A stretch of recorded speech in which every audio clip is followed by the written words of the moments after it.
All right, so here, welcome to AutoCAD.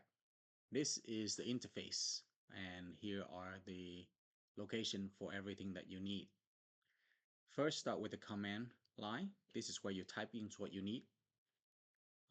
If you search for, let's say, the calculator, you put in cal, C-A-L, and it's going to show up a quick calculators.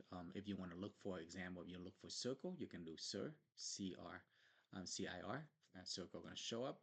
If you're looking for dimension, you can put in DIM, and then it's going to show up your dim style.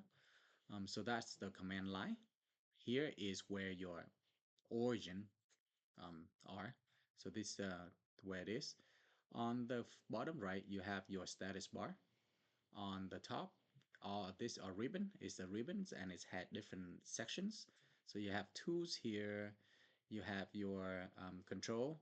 You got file, and you also have the toolbars over here, and your crosshair or your cursor. That's what show up. Here's what the name of the file. So, and it's tell you what version it is. In our case, the version that we're looking at, I have right now is 2025. You probably have 2024.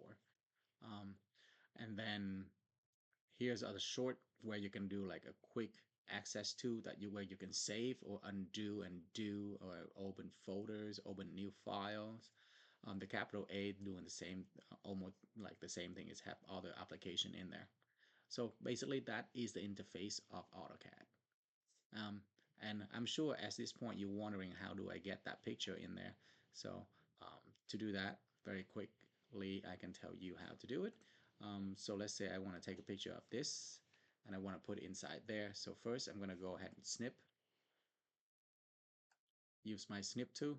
I'm going to click new, and then I can snip this picture that I want. Let's say I have that now. I do Control C, and then I go into my, let's say I have a new drawing. Into my drawing, I place that by do Control V, and I can see it is there. I just need to find a location to put it first. Let's say I put it there, and that's it. It's there, and I can move things around, and I can adjust that later if I want to. But that is a picture of something. All right, and you can. This is very useful if you use that to copy the problems that is assigned. Post it here so you don't have to go back and forth look at the assignment.